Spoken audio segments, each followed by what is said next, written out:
1868. Théodore Botrel naît en Bretagne 100 ans après son compatriote Chateaubriand. La même année que Paul Claudel, Charles Maurras et Edmond Rostand. Un siècle a passé. Sa femme, Maëlys Botrel, aujourd'hui une charmante vieille dame, évoque à bâton rompu les souvenirs, le visage, la vie du barde. Dans le gazouillis des oiseaux et le babil des enfants, une ambiance sonore qu'aurait aimé le poète. Botrel était né à Dinan et a été élevé auprès de sa grand-mère à Saint-Main, au Parson. Ses parents ayant été obligés d'émigrer à Paris, ont confié l'enfant, qui n'avait que quelques semaines, à sa grand-mère. Et il a vécu là une enfance heureuse, en petit sauvage. Le père était forgeron à Dinan, mais il n'avait pas supporté le métier qui était dur, et c'est à ce moment-là qu'il est allé à Paris, avec ses petites économies qu'il avait données à un ami, et il les a tout de suite perdues. Ça fait qu'à Paris, cela a été tout de suite la misère. Mais à maman était couturière et a beaucoup travaillé. C'est pourquoi on avait envoyé l'enfant chez la grand-mère, qu'il a élevé, qu'il adorait. Et les parents l'ont réclamé. La grand-mère n'arrivait toujours pas à se séparer de son petit-fils.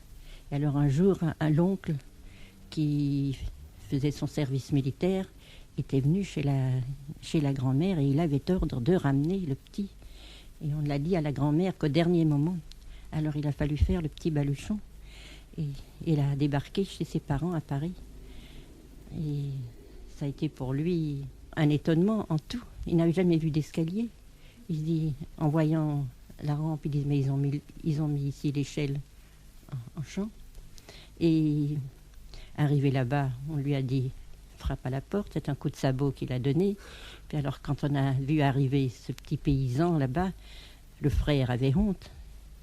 Et la maman a eu du mal à l'adapter à la vie parisienne. Il a été à l'école jusqu'à 11 ans, puis il a commencé un peu tous les métiers, jusqu'à ce que, vers les 16 ans, il soit entré à l'étude de maître de Normandie.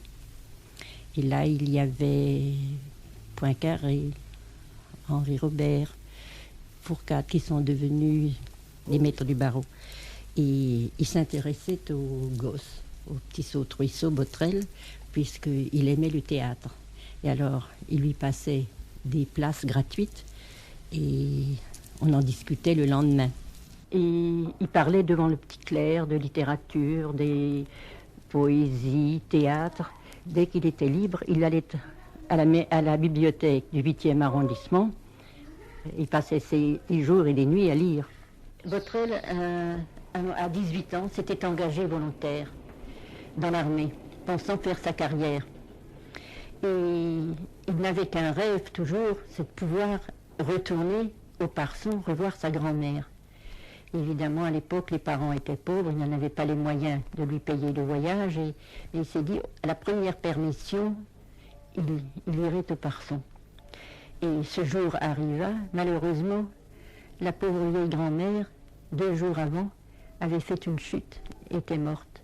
Et il est arrivé au Parson au moment où l'on revenait de l'enterrement. Il s'est affalé sur la tombe, pleurant à chaudes larmes, la pluie tombait, il était trempé, il a pris froid, il est arrivé à Paris au régiment malade, pleurésie, congestion, et il a été envoyé à l'hôpital, et puis 2 mois après, réformé. Et c'est alors qu'il est revenu à Paris. Et il a fait une chanson, justement, une très jolie chanson sur sa grand-mère, qu'il est revenu au Parson et qu'il ne l'a plus retrouvée. J'ai voulu revoir ma grand-mère. Il en a eu beaucoup de chagrin. Il y avait à ce moment-là une vieille dame, mademoiselle Scrivanek, qui avait un cours de diction. Botrel a été chez elle. Et c'est là qu'il connut une jeune fille au cours, Hélène Luggen, avec laquelle il joue à la comédie. Ils se fiancèrent et, un bonheur ne venant jamais seul, ils se marièrent et il entra au PLM. Ça fait que les 4 francs par jour étaient assurés aux jeunes ménages. Il allait le soir aussi à des cours et au patronage Saint-Augustin. Il a écrit des petites pièces de théâtre pour les patronages. Il a écrit des chansons. Et puis, il est allé aussi le soir au Chat Noir. Il était un des derniers à venir au Chat Noir. Et un soir, il chantait souvent pour essuyer les planches, comme on disait. Et un soir, la vedette avait fait défaut. Alors on a dit, allez, Botrel passe en vedette. Il passe en vedette, il chante Sapin Polaise.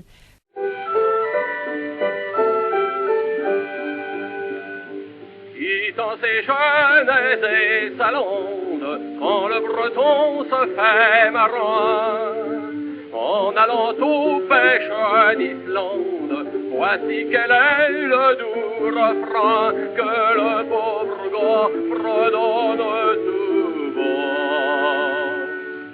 J'aime Paimpol et sa falaise, son église et son grand pardon. J'aime surtout la peuplesse qui m'attend au pays breton.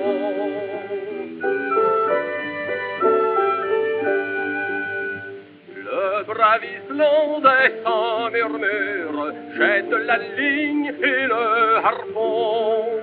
Puis dans un relent de saumure, il se glisse dans l'entrepont et le pauvre gars fredonne tout bas. Je serions pas mieux à mon aise devant mon joli feu d'ajonc, à côté de ma peuplesse qui m'attend au pays breton.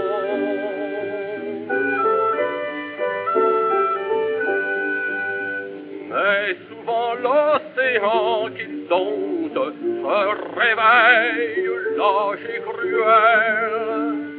Et lorsque le soir on se compte, bien des noms manquent à l'appel, et le pauvre gars soupire tout bas. Pour grossir la flotte islandaise, puisqu'il faut plus d'un moussaillon, j'épouserons ma petite peuplesse en rentrant au pays breton.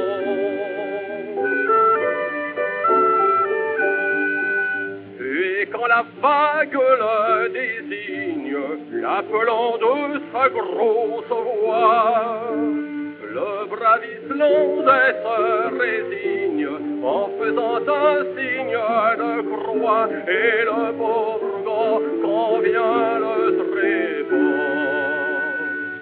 Serrons la médaille qu'il baise, glisse dans l'océan sans fond, en songeant à sa peuplesse qui l'attend au pays breton.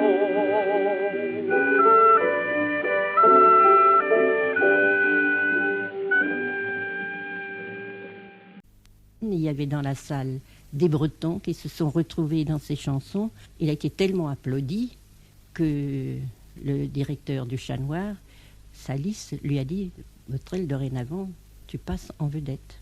Alors dans la nuit, il a composé 3 autres chansons, dont Le vœu à Saint-Yves, la ronde des châtaignes. Seulement cette vie devenait exténuante, à travailler toute la journée et à être le soir dans les cabarets. Il tomba malade et un médecin lui conseilla d'aller vivre au bord de la mer, la vie des Bretons, des marins. Et c'est à ce moment-là qu'ils s'installèrent au Port-Blanc,